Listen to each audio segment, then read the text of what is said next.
You are listening to the Gate 7 International Podcast, a podcast connecting Olympiacos fans from Melbourne to Baltimore, from London to Piraeus. We are 4 Olympiacos fans from every corner of the world, bringing you news and interviews of the team you love in English. With new episodes twice a week, you'll never lose the latest updates and stories of the team you love. This is our team, our city, and our land. Man Aoni Rotrello. You're listening to the Gate 7 International Podcast.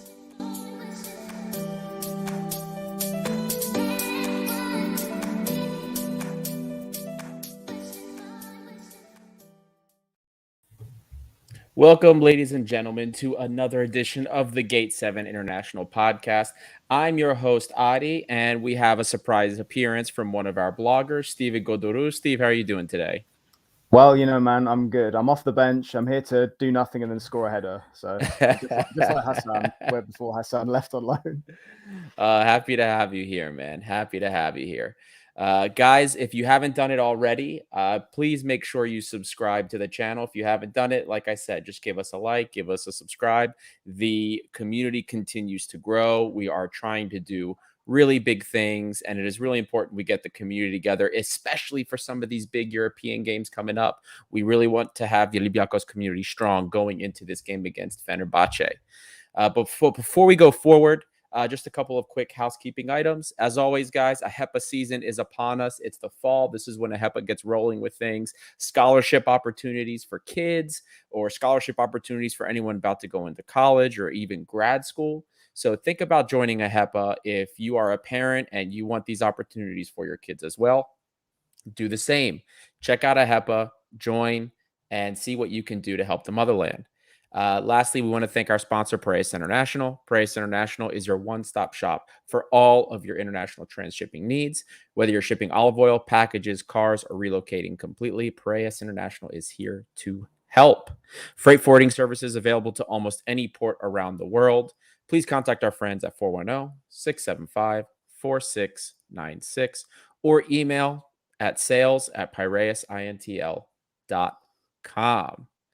All right. Not really any news to get into, so let's just dive in real quick to the post-match.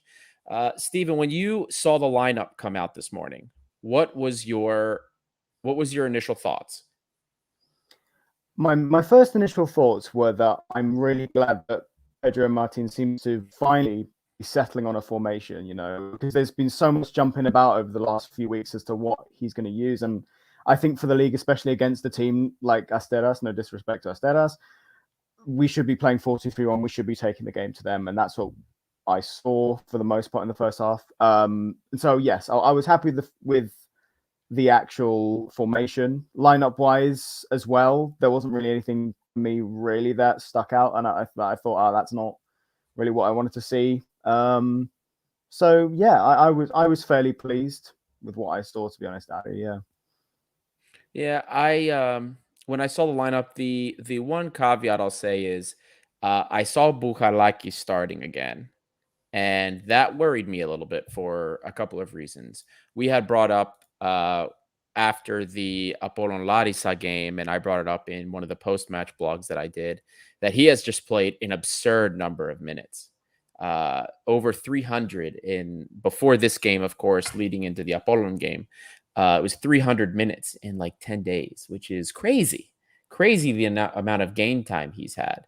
And if you're not counting the Olympiacos games, also the Ethniki, he was playing a lot for the Ethniki Omada, which is a lot to put his body through. And then he played again today, almost the full 90. And you have to wonder sometimes, like, there's always one player, it seems like, that Martins just runs into the ground. One or two. Valbuena in the past, now Bukhalakis. Now, maybe he's playing him because he's not planning on starting him in the European game. But I don't know. I feel like Bukhalakis has to be starting. What do you think? I think you're right. And you know what? From what you just said, I do agree with you. Like, he didn't even get substituted off, did he? I don't think at all. He played the full 90, and maybe it's to take the pressure off of Jan Envia, who's still coming back from that injury he had a couple of weeks ago. Maybe that might be why, because Envia did come on later in the game. But yeah, I mean, unless he's not planning on playing 4-3-3 or he's going to play Gunde as one of the midfield three when we play Fenerbahce on Thursday, Bukalagis might start again. And, he's got great energy. He runs a lot, but how much more energy can he give when he's been playing so consistently over the last few weeks? So that is a big concern for us. Is he going to be 100% for Thursday? Who knows? If he thinks that he is when he might not be, and Martins gives him the get-go, it's going to be difficult. We've seen Bukalakis drop in these European games after he's played for a period of time, and it's shown in his performances previously in Europe. So we'll see. Does he trust Gunde to start over him? I'm not sure. Well, that's the question, right? So there were a lot of what I'll call angry reactions following the starting lineup, and because people were they couldn't believe that after the performances we had from Koundé that he wasn't starting. Now, again, I am going to choose to believe that it's because Martins did not want to run Koundé into the ground, maybe, and he is going to be starting in Europe. But I am still very deeply worried and concerned that what we're going to see is Bukalakis play again. He's going to start again in that Fenerbahce game. I don't know why. I just can't shake this feeling. And I'm a little concerned about it because he was captain again today. And he feels like he's getting undroppable at this point. But, we'll touch on that more later as maybe we look towards the Fenerbahce game. But aside from that, I was happy with the rest of the starting lineup. Obviously, Karbovnik playing on the right, leaving people concerned about what's going on with that right side, what's going on with Lala, Socrates Cisse as the center back pairing. And then going forward, it was obviously going to be Masouras and Baby Camara getting another start with Tiquinho again and Onyekuru flanking on the left. So the game started off pretty well. I mean, we got the goal decently early. So, and then it was followed very closely by, we have to say, quite a lucky shot by Baby Camara. That was the most FIFA goal I've ever seen. It just went right through the keeper, and then a player trying to get it out of the goal when it was too late. Honestly, a bit of luck, but it was coming. That's what happens when you actually apply pressure to the opposing team. And a huge mistake from the keeper, but. I wasn't surprised that we doubled our lead, and there was that bit of worry when they equalized as well, because I thought, oh no, I hope we don't drop after this. But obviously it was close, but rightfully called off for offside, in my opinion. It was offsides. It was. I mean, you saw the bars. It actually was quite some space too. I mean, it looked closer when you saw it happen, but then when they did the VAR breakdown, there was actually quite some space. So they got the right call on that. But you hit on a point that we bring up a lot, which is about the follow through or the crashing of the goalkeeper. Tiquinho has brought that in spades. I mean, he is relentless. He follows the ball wherever it goes. And Masouras was always one that followed that up as well. So if Tiquinho hadn't followed through, right, he wasn't following through in the box ahead of Masouras's shot, or ahead of Masouras receiving the ball from Madi on the cross for the first goal, that goal doesn't happen. It doesn't. And it was that effort was rewarded. And you love to see that. Oh yeah, for sure. I love that we have Masouras back. It just I know you guys touched on it last week, but I'm going to say it again. It showed how much we missed him the last few weeks where he wasn't present, and now he's creating stuff. He's so much more positive. His work ethic is there, back again.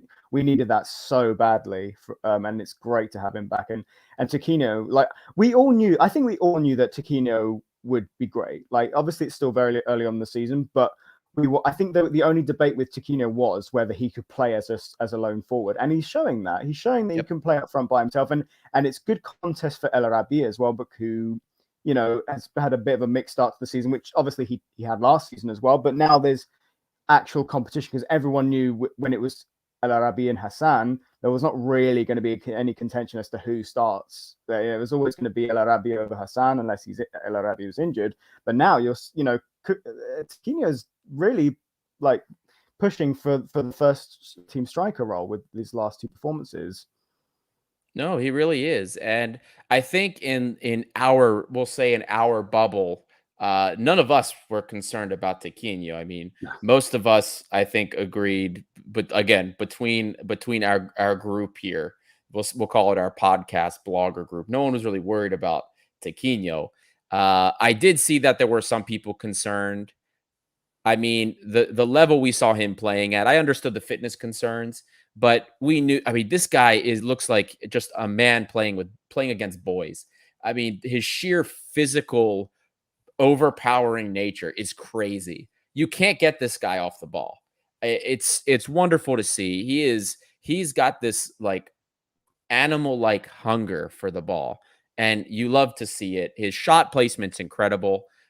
We talked about it in the last game against Apollon. I mean, he actually placing shots or placing balls, like there is intent.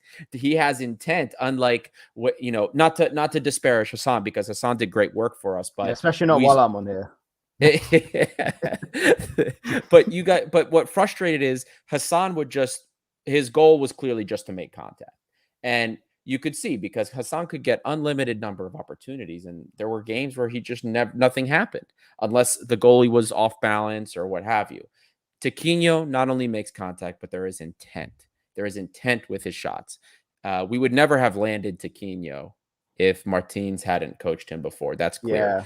And he is definitely capable of being a lone striker. He showed that 2 games in a row. Oh yeah, definitely. And also, I guess this is also very early doors talk, but he's the heir to El Arabi, in my opinion. And get him at 30, like 30 for the Super League is a great age, because he doesn't entirely rely on pace. It's just about his technique on the ball and his strike, and he's not going to lose that, even if we have him for like 2-3 years or whatever, and then maybe longer term for Europe against higher caliber opposition, he's going to be important because he's a high caliber player.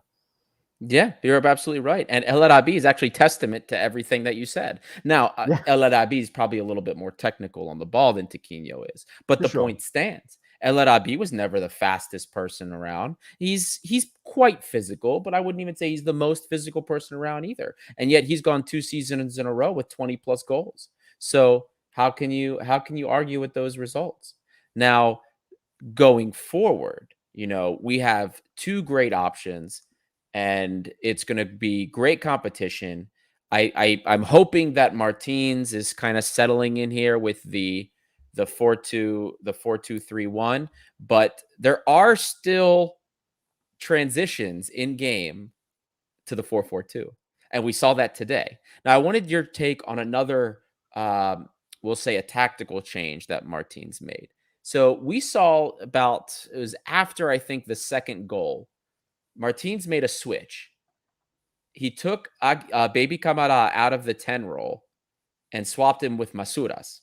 Then Baby Camara was playing out on the wing, and Masuras was playing, we'll say, the 10, but really he was playing as a second striker with his movement and the way the shape was on the field. What was your take on that? How did you feel about that? It's a weird one, because we've never played with a proper, as far to my knowledge, we've never played with more like a false 9 behind the striker, more like a 4-4-1-1 formation. That's something I haven't seen before, and I think, I mean, it didn't kill our attack per se, but I don't think that is Masuras' natural position. Sure, Masuras has played as a number 9 before, but on a very rare occasion, and that's when he's been the main man up top. Can he do that? I don't know. I mean, I guess these are the games where you want to try and test stuff, and that's where you can make the mistakes, especially when you're already 2 goals up. And I'm not going to lie, Asteras didn't really challenge us in attack, other than the goal that was ruled out for offside. So I guess it's okay to try stuff like that in these kind of fixtures when you have a comfortable lead. But I didn't think it was great.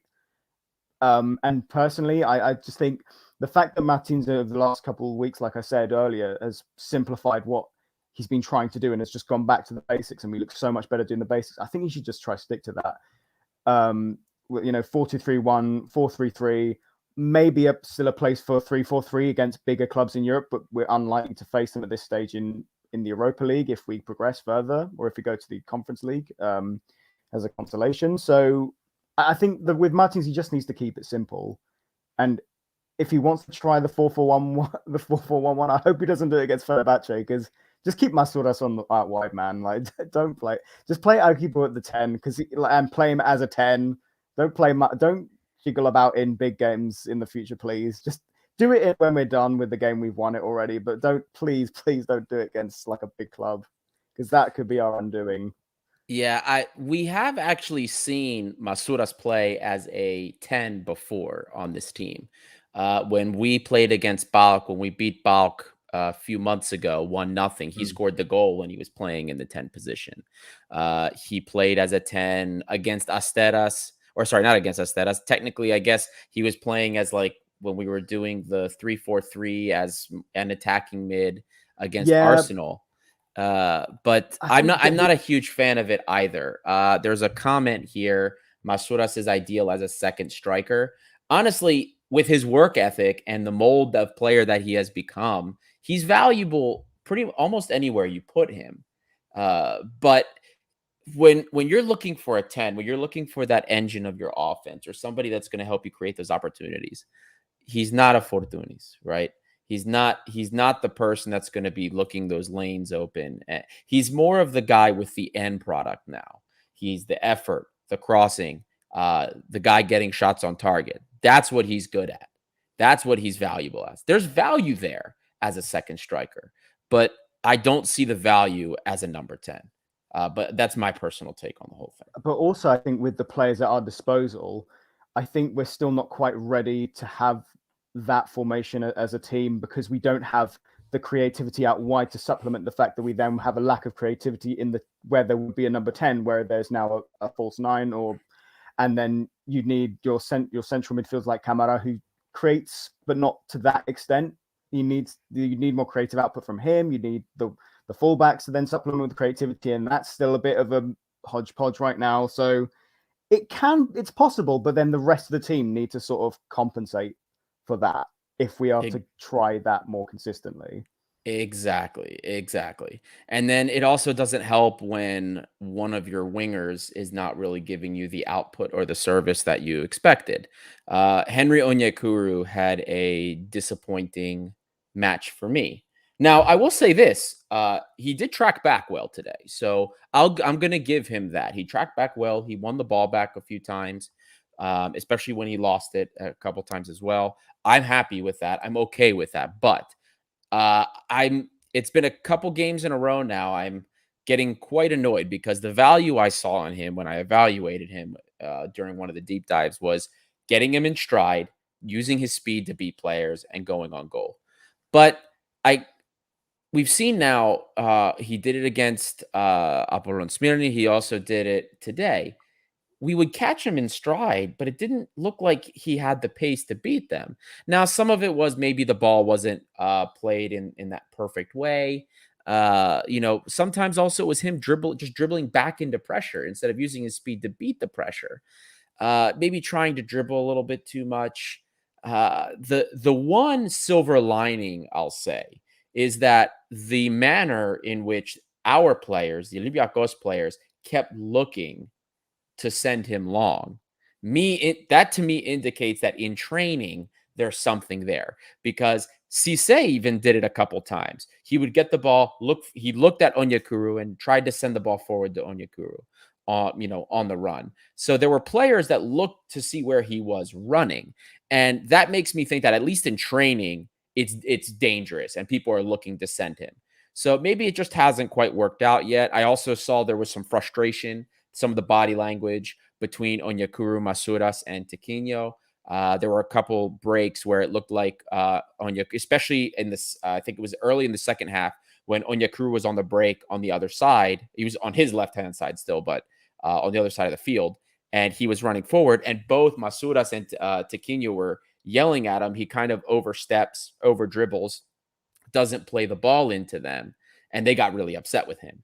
So that I think that will work itself out. I'm still willing to give Onyekuru more time, but so far I don't see a player that we should have spent nearly as much money as we did on him. No, I think we can all agree that the fee was too much. You know, we could Yeah. buy like 2 players who would probably better fit for cheaper than with the total accumulated price that we support for Henry Onyekuru than we would have.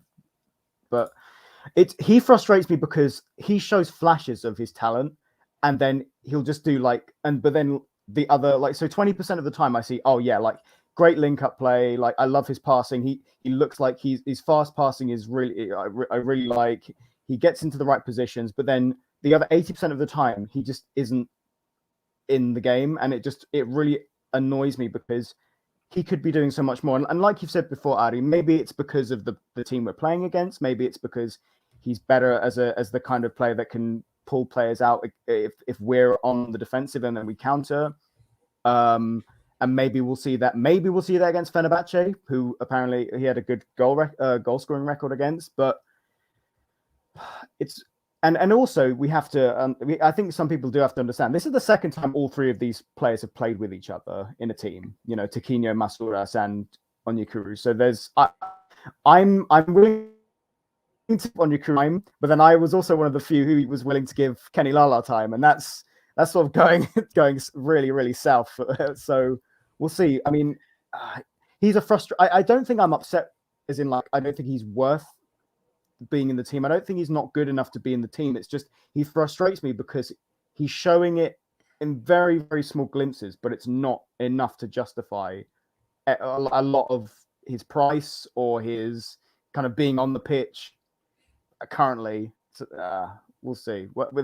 It's still very early, but I agree with you there, but I think that really a good test for Onyekuru is going to be in this game against Fenerbahce. You know, a team that's not going to be packing the bus on us, a team that's going to be playing us quite openly, I expect.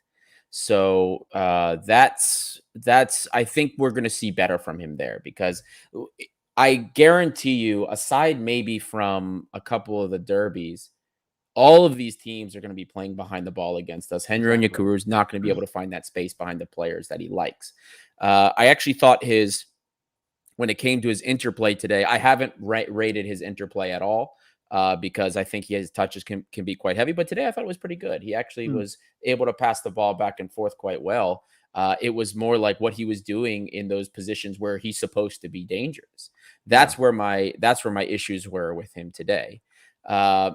Now, in the middle of the park, Baby Camara started the game off energetic as he always does. But, you know, the young players like him have this tendency to disappear from games or not really be able to take complete or control or hold of a game. And that, that comes with, that they grow out of that as they get more experience. They'll develop that. But the more we see of Baby Camara, the energy is fantastic. But it's really early to be saying this, by the way. So I'm just going to start off with that because I don't want people to think I don't rate him as a 10. I don't know if he at this point, if he is capable of being the 10 this team needs, which is why we've seen Martins flex him out, or I should say switch him onto the wing twice now. This has happened twice where he's done this. So Baby Kamada is a very interesting player, very talented, very energetic, always offers us something when he comes onto the field. But at this point, I don't think he's the 10 that we need.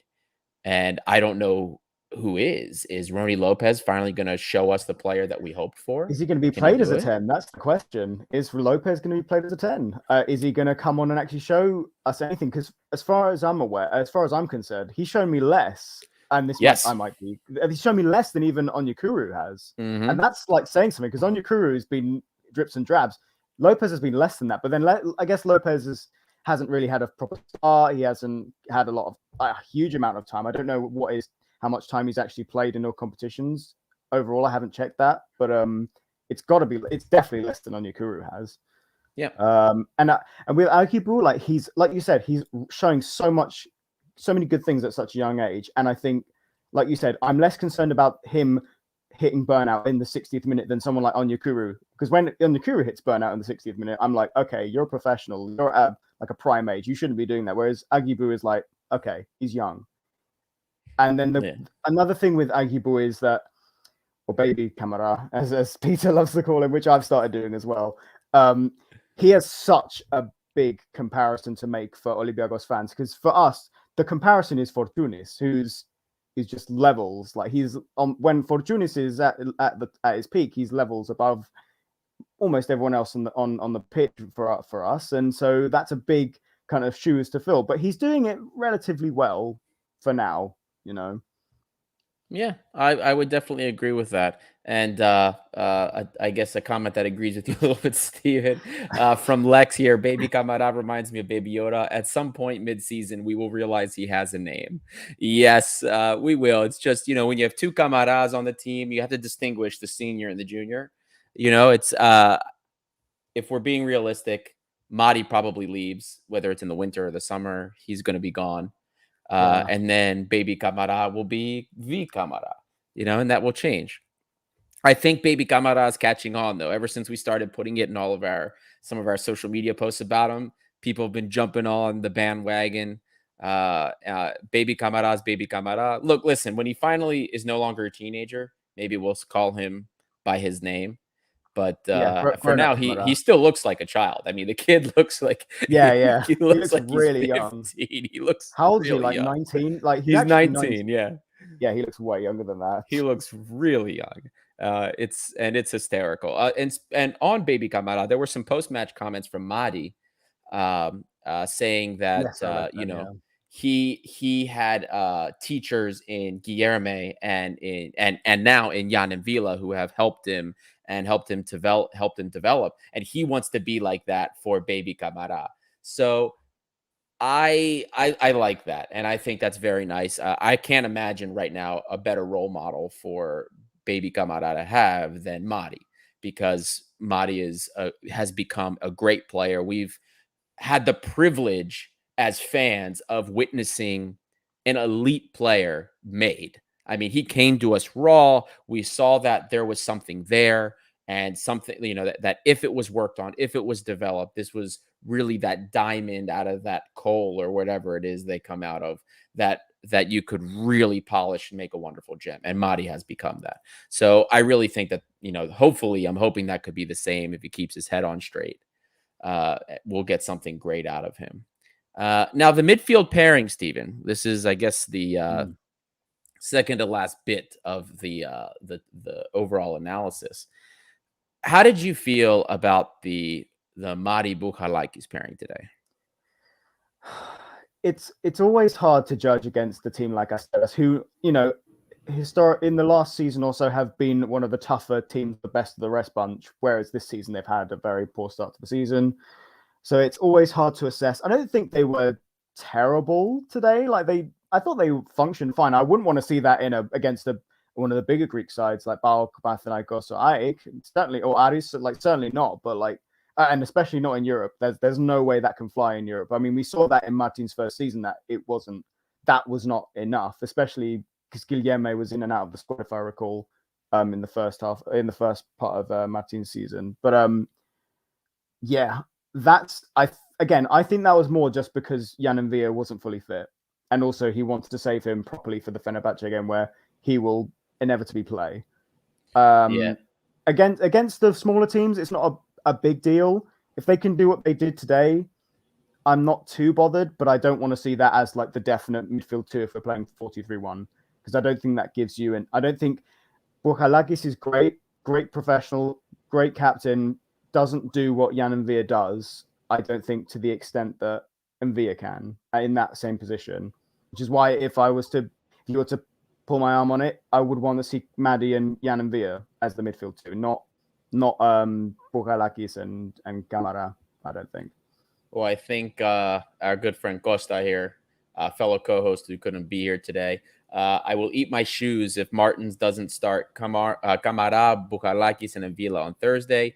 Only doubt it's in Villa. Don't want him to play with injection again. Yeah, this is true. And this has been debated a lot. I've been seeing it on social media about Jan and Villa. And I'll hold him to that. I'll remind him on Thursday, if they're not playing together, He's gonna have Oh, to he's eat got to eat it. Yeah. Absolutely. Live stream. Costa eating his Or shoe. he makes shoes that like cake that looks like shoes, and then I'll take that. I'll take that. I'll take that. You know what though? I'm going to go back on a thing you said earlier, Ari, about the midfield too.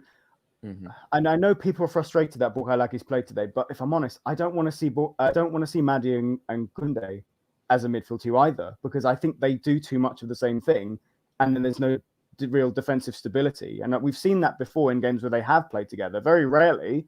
I think there was like one game they did it. I can't even remember if it was a friendly or not, but I didn't like that at all. I didn't think there was any sort of player that was dropping deep, because they were getting in each other's way. So in a midfield three, it would work better, but that's another one I think would be arguably a worse pairing for me, because I don't think they fit well together. Yeah, I mean, look, Greeks especially, the Greeks in Greece love to just pack on the hate for Bukalaki sometimes. And in the first half, I thought he was playing well. I mean, he finished the half with a 100% pass accuracy. He had a couple of great balls going forward, multiple interceptions, a boatload of ball recoveries as well. He never gets recognized for that grunt work that he does. And his ball control, we have to be honest, is really good. He doesn't misplace balls a lot. He has one of the higher overall pass accuracies on the team in general. And he's very solid distributing the ball, switching the field. We saw a couple of those nice long balls and switches today. And that was something we always praised and valued Guilherme for, but yet we don't give that same, how should I say, those same accolades to Bukalakis, but we give him crap because once he'll lose the ball once in a while. I mean, he's got an overall pass accuracy to start the season of almost 88%. And last season, it was about 88% as well. I mean, that's pretty good, guys. Near 90% pass accuracy is pretty good if we're comparing midfielders. Do you want it to be maybe in that low 90s? Okay, that's great. But I mean, we're talking about the level of player that we can actually obtain here. And Bukalakis as a Greek player does that well. Now, he's not as dynamic, and he's not going to be a guy like Madi that can take players on and be a playmaker and do all of it. That's not him. But we have found the niche that Bukalakis is successful in. And it's working for us. And multiple coaches see it. That's why multiple coaches for Olympiacos and the Greek national team always stick with Bukalakis. It's one of those things. You know what I mean? That's what he offers, and it's valued very heavily by coaches. So now my only concern about this is because if he play, I just don't want him to play because he's played so much and he looks tired sometimes. And sometimes with the ball and build up, he just looks a little slow with the ball and build up. Maybe that's fatigue, or, I mean, he's always been a little slow in build up, but I don't want him to keep running into the ground. Super sub, maybe, but I would much rather see maybe a midfield three this week against Fenerbahce, since our midfield's our strongest point. If Mvila can't play, well, then you have to go Kamara, Bukalakis, and Kunde if Mvila can't play. But if Mvila can play, I'd rather see maybe Kamara, Mvila, and Kunde to give Bukalakis a break. What do you think? I agree. I think just with regards to giving Bukalakis a break, I think it'd be more than deserved. I mean, he won't want to be benched. He won't want to rest in such a big game. This is a huge game. Unfortunately, this huge game also has ties to not football-related topics, but that's besides the point. But yeah, he'll want to play regardless. It would be great to see Kunde start, because I think a midfield three of those three players would be so dynamic. It would be so cool to watch. Madi making the passes, Kunde running at people, Jan Villa doing what he does best.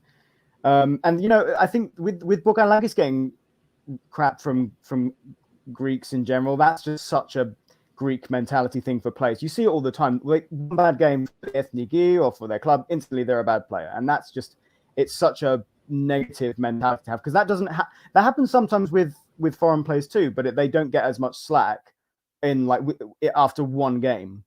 they'll maybe, if they are bad for a more extended period of time, then they're like, okay, this guy, he's not good enough for the club. He has to go. But with a Greek player, one bad game, and they're suddenly, they can't play football anymore. They can play better than them, or whatever. Yeah, exactly. I've never thought that the hate that Bouchalakis gets is fair, for especially considering the job that he's done for this club. Obviously, I will continue to be. I thought Koundé should be rewarded for those appearances, but I'm gonna For sure. hold judgment on that until we see what happens on Thursday. If Koundé does not start on Thursday, then I'm going to be concerned as to why we are running Bouchalakis into the ground. Because it just doesn't make sense. And Koundé has been a rock star the last couple of games. He has looked incredible. I posted a lot of the statistics and data related to Koundé's work in the previous 2 blogs that I did. One, detailing that Koundé effect, what he does, what he offers when he's on the field, how our press changes, how it is improved when he's on there, because the guy just looks like he can run all day. And he just runs on players all the time. And then you add Tiquinho into the mix, who's of a similar vein, who just is hungry for the ball and pressures everything. It does wonders for our game, for our press. And especially, it's something in Greece, it's invaluable, especially against these smaller teams. Now, against Fenerbahce, I think this team has to take a different approach, because Fenerbahce is a better team than what we're used to playing. You could make the argument that they're better than most of the other teams in Greece, including some of the big 5. They have some players on there, some very, very good players that some people might remember. Maybe one that isn't as good as he used to be, but still should not be underestimated, A1 Mesut Ozil. Now, Stephen, how do you think this is going to pan out? Do you think Ozil is going to be starting against us? He was on the bench for a couple of games for Fenerbahce. What do you think? What do you think about that whole situation? Well, it is interesting because they also have Belkas on their team, and Belkas will want to play against us just as much as Ozil will want to play against us as well. And they can't, and they both share the same position, so it's either one of them for me. And I mean, Ozil started his Europa League campaign well. He scored against Frankfurt, so he may get the nod. I don't know whether he played this weekend for Fenerbahce. I haven't checked that, but I think it will be Ozil to start, because he's going to want to. He's played against us before. He knows Olympiacos from his time at Arsenal, because we play them so often. So yeah, he's going to be up for it, I think, especially because it's Turkish clubs always get up for it when the big Greek clubs come to them. They really get fired up. They'll want to win this game, probably more than any other game this season. Maybe a title decided between Galatasaray or Besiktas. That's the only exception. They will want to beat us. Period. Yeah, I believe that for both we'll say on and off the field issues. Now, Ozil did not play their league game. Okay. So he did not, but I just quickly went through the match sheet, and I don't see Pelkas on there either. Oh no, sorry. Actually, they both were subbed in the 86th minute. Okay. I do apologize. They both came on very late. Perhaps they were being saved for this European game. But it's very interesting, because it looks like they're running the 3-4-3. It's more like a 3-4-2-1, but they're very much interested in running this 3-4-3 situation, with either they rotate between having two wider wings, or two midfielders with overlapping backs, kind of like we were doing back in. So it's going to be interesting how they approach us. But I think for sure this is a game where we need to dominate the midfield, and given the skill that we have available, where our strengths lie, our strength is not in our wing play. Our wing play, I think, is one of our weakest, aside from maybe a player like Masouras. I think we need to rely on our strength in our midfielders, which are the core and the backbone of this team right now. Now, before we continue on that note, we have an interesting comment here from To Saklami. Have you guys seen Kenny Lala lately? He is an Olympiacos player who plays as right back. Hope he is alive.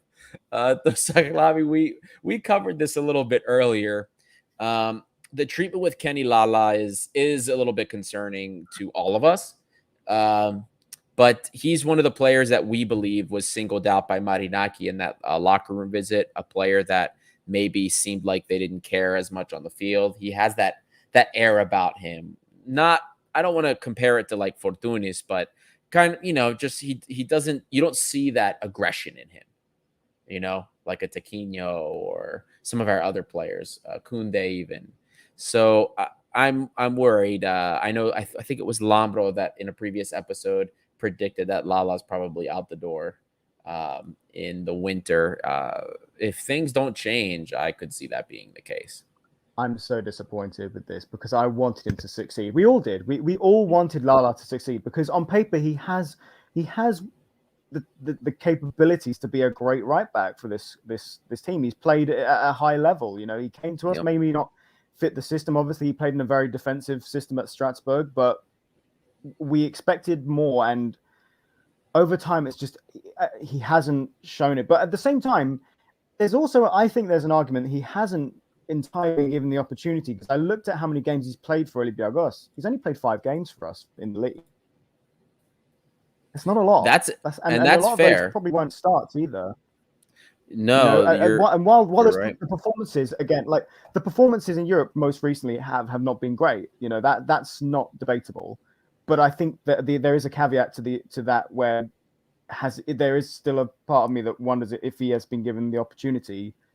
And part of me doesn't think he has. But then also, this was always going to be a fairly low risk transfer for us because of how cheap we got him for. We got him for like 600k, which is nothing for a player of his apparent quality. So if we were to sell him, or if we were to, do the typical Marinaki sort of contract cancel, go on a free transfer, goodbye sort of thing, it's not a huge loss. Maybe wage-wise, it might be. But yeah, I hope he turns it around. But it's with every week he doesn't play and is not even on the bench and whatnot, it's starting to become a bit more bleak and apparent as to what the club are gonna, in terms of the direction they're gonna take with Lala. And that's just a shame. That's a shame because he's a good enough player to play for us, but it's just not worked out from this point. And I hope it changes. I do agree with you there. I think I'll say the opinions that I've seen on social media, various also Greek outlets, is that he was given enough of a chance over the summer. He did start, I think, both games against Neftchi Baku. He started one game against Neftchi. He had the start in the first leg against Ludogorets. He also started both legs against Slovan Bratislava. And a lot of those performances, most people we'll say they weren't impressed with those performances. And I think that's where that's coming from. So, look, I also hope for the best for him because I still think he has something to offer. I think he came in and it was difficult. He didn't gel with the team quite as well as maybe we hoped. Oleg has done a much better job of assimilating, and he's become a very important part of our offense going forward. Not to mention, Oleg is crazy. I don't know. I forgot who said it in our group chat with the other bloggers, but someone said that Oleg has like pistons for legs. Yeah, I remember that. I remember someone saying that. Yeah, it's true though. Like he's like the complete opposite, as you say. He came in the first few weeks. He was in the team, obviously, and it was just no justification. Obviously, there's some areas of his game that he's had to improve, as we have expressed before, and he started to improve on those things. So he's becoming a more complete player now. And even the likes of Karbovnik, who he came in as a backup left back, and he's not only done more than Lala, he's done more than what who came in last season, who was so bad, I've forgotten his name already. Who's the left back from Wolves? No, from Wolves. Oh, Vinagre. Yeah, that's it. He's done more than Vinagre, in he did more than Vinagre in half a game than Vinagre did his entire time in Birrea. So fair play to Karbovnik. Like, he's not the finished article by any means either, and he like Baby Kamara gets tired fairly quickly because he's also very young. He's only 20, but he's offering a lot more than Lala has, if I'm honest. And same with any previous fullback we've got since we lost Zimigas and El Abdallawi. Yep. No, and Garbovnik, he looks good. I mean, we knew coming in. I mean, the stuff that was being told. I mean, when I watched him play in the deep dive, the Polish journalists that Brighton, the Brighton journalist that we spoke to, everybody spoke very highly of him and his technical ability. The concern obviously was he's just kind of small and not very physical, but I saw great things when he played as a midfielder for Legia Warsaw. And there was one point in the game where Karbovnik gets the ball and there's a player in front of him. He takes the space in the middle. And you got to see a little bit of what he can offer in that midfield, because he took that space. And when he took the space, oh man, it was like the world was his oyster there. He was ready to distribute the ball, get it back.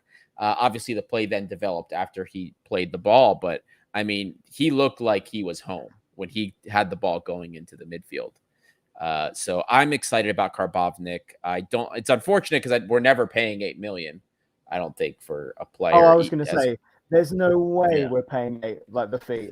It's not obviously as big as what Vinagre's was, but we're still not paying around $8 million for him, which is a shame. That's like the one sad thing about him. He's going to probably have a good season with us, but he'll go back to Brighton and he'll probably get more minutes at Brighton after the performances he's had, and if he continues on his progression. I think so too. I think you're 100% right. I swear to God, somebody even said this before in our group chat. Lex is saying Oleg might be the left Das Respaldos. I've heard this. I've read this. Like, everyone seems to be saying the same thing. It's so funny. Oh my goodness. I do love it. I do love it. Stephen, we actually have kind of neglected a little bit in this discussion our defense. We did touch briefly on like the wing backs today, but we didn't really address the center backs, Cisse and Socrates. Do you think they're going to be the starters for the game against Fenerbahce?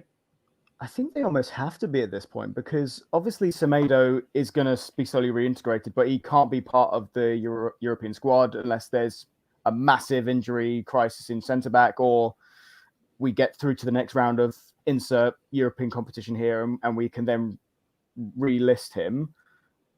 So it has to be, I'm afraid, because Bar isn't showing enough for me right now, and I think his attitude isn't great. Cisse, I know he's still had one or two mishaps in the last couple of games where you think, like he put kind of Vashlik in an awkward position a couple times.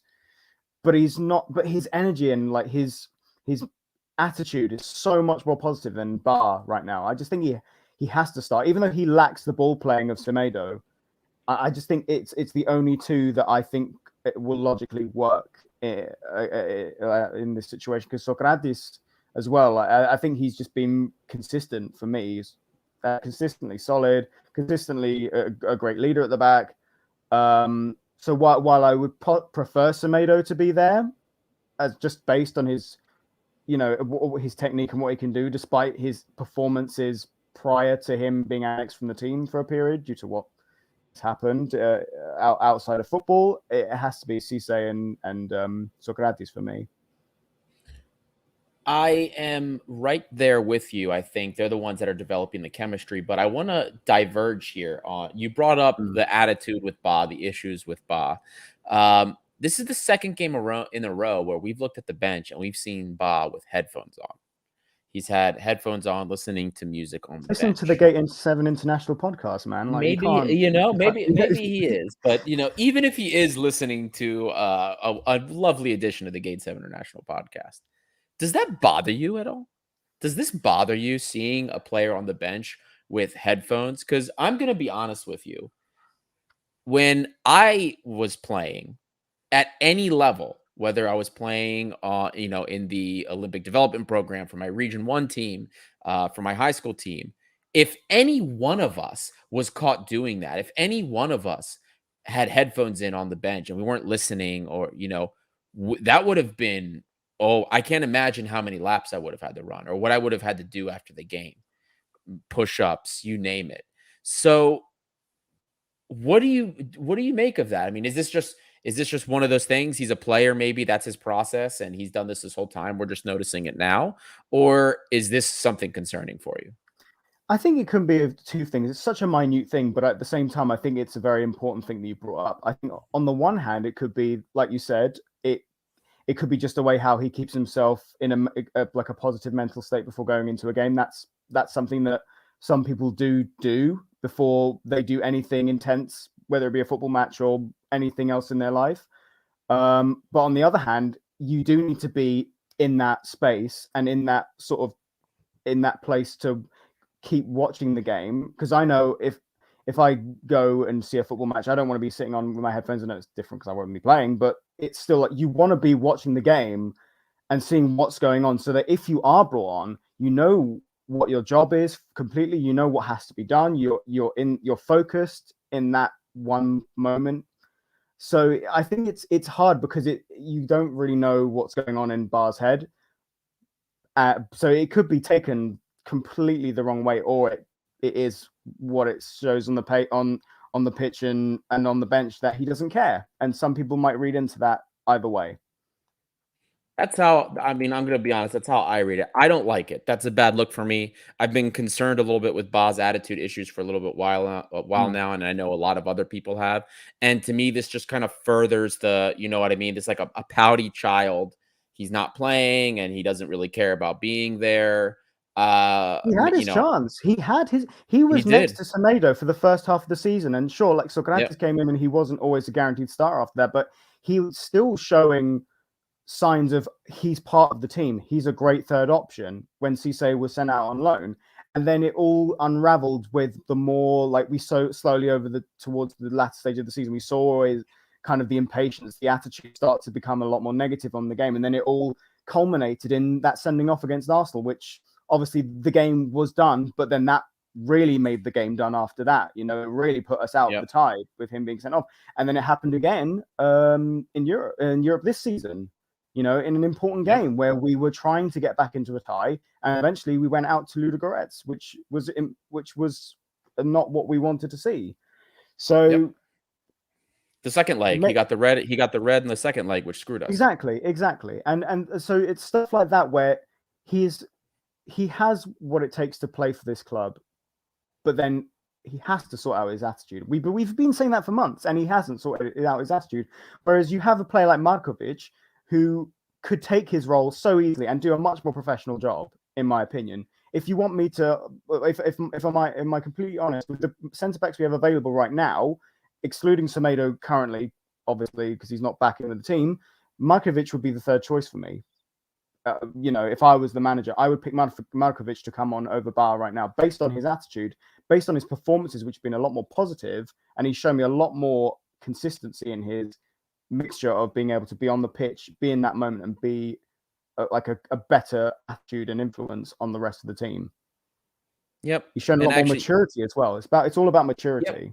No, it is. It is. It is. And that's the annoying thing, because what made a lot of us fall in love with Ba in that uh second season, I'll say, was how he went from being this player we got there like, oh my God, a preseason, we thought he was garbage, and all of a sudden he won us over and we considered him the most improved player in the season with how he was playing. And then we saw what happened last year, but you know what? He was working hard. He was doing things. We thought the Arsenal game was, you know what? It happened. He was crying, but then he never learned from that mistake. He never learned from it. And his head got a little bit above himself. He made those comments that he was ready to play in the Premier League, things like that, that he won everything there is to win in Greece. And I'm sorry, look, you're getting good, but you're not there yet. And Yeah. I want to see that hardworking Bob back. I want to see that player come back that had an axe to grind, putting the work in and showing it on the field. That's what I want to see. He does that. He becomes the number one center back for us again. On the Markovic thing, that bothered me. I was really annoyed that we saw Avram playing and not, and that the spot was relinquished and Markovic doesn't get a spot in the roster because of Avram. That bothers me a lot because that's the wrong mentality.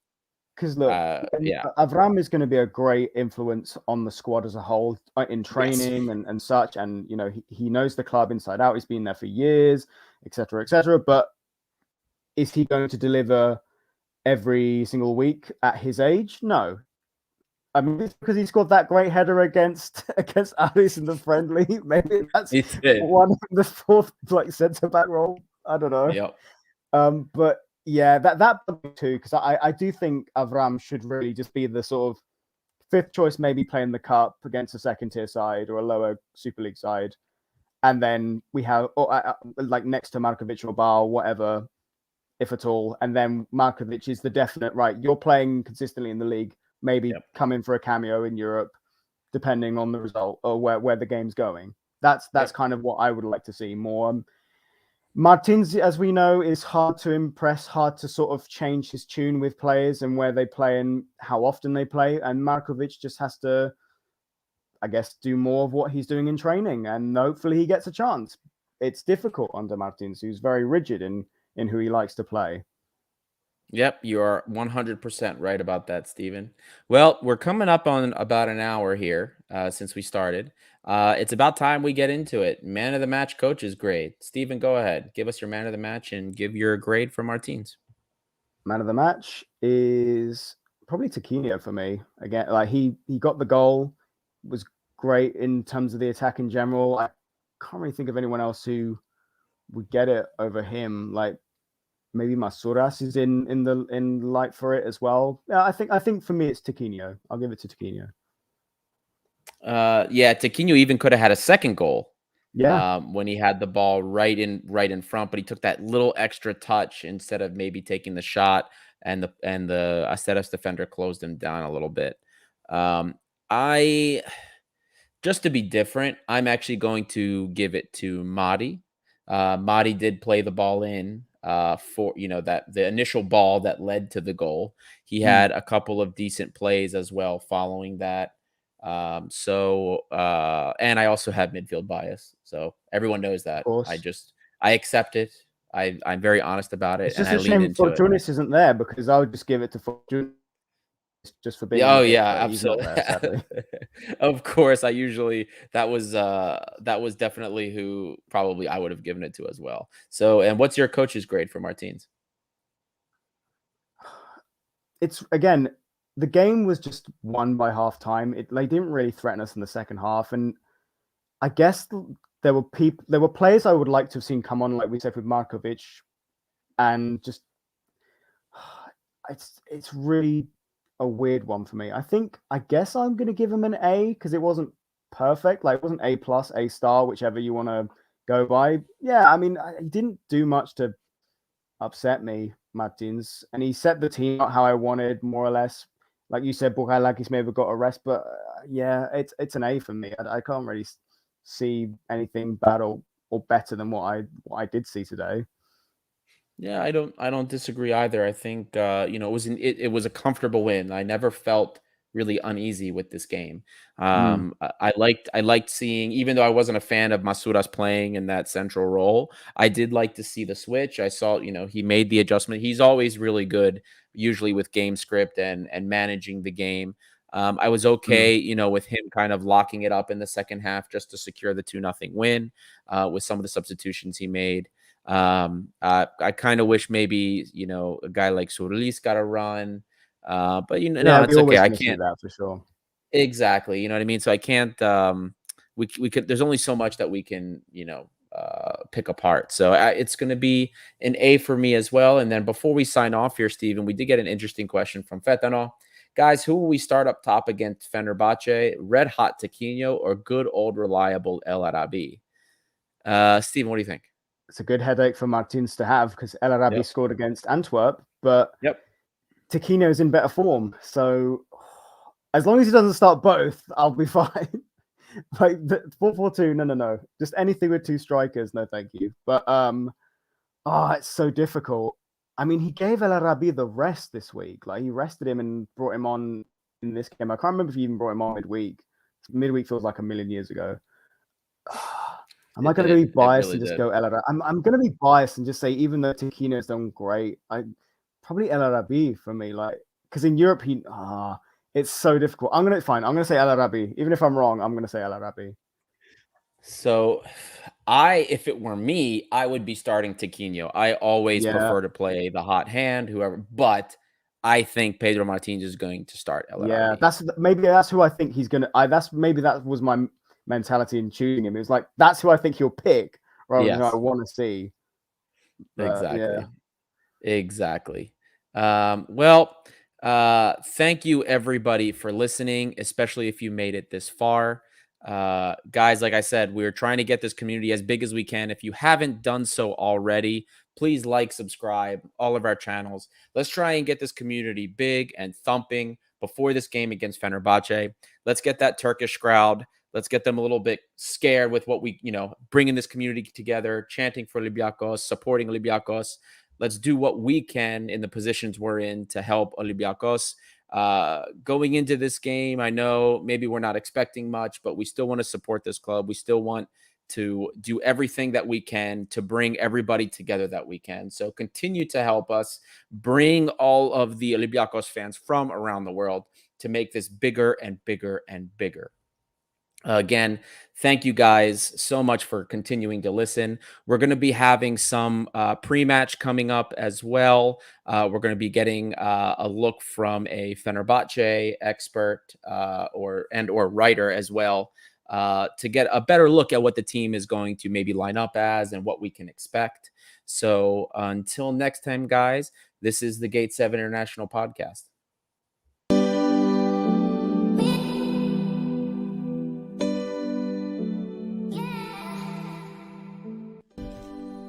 You just listened to an episode of the Gate 7 International Podcast, a podcast connecting Olympiacos fans from Brussels to Tokyo, from Toronto to Geneva. We are 4 Olympiacos fans from every corner of the world, bringing you news and interviews of the team you love in English. With new episodes twice a week, you will never miss out on the latest updates and stories of the team you love. If you liked what you heard, make sure to follow us on social media at Gate7INTL. Give us a subscribe on YouTube or even leave a review on all our podcast channels. Until next time, this is our team, our city and our story. Θρύλος είσαι, στο μυαλό κάτι μαγικό.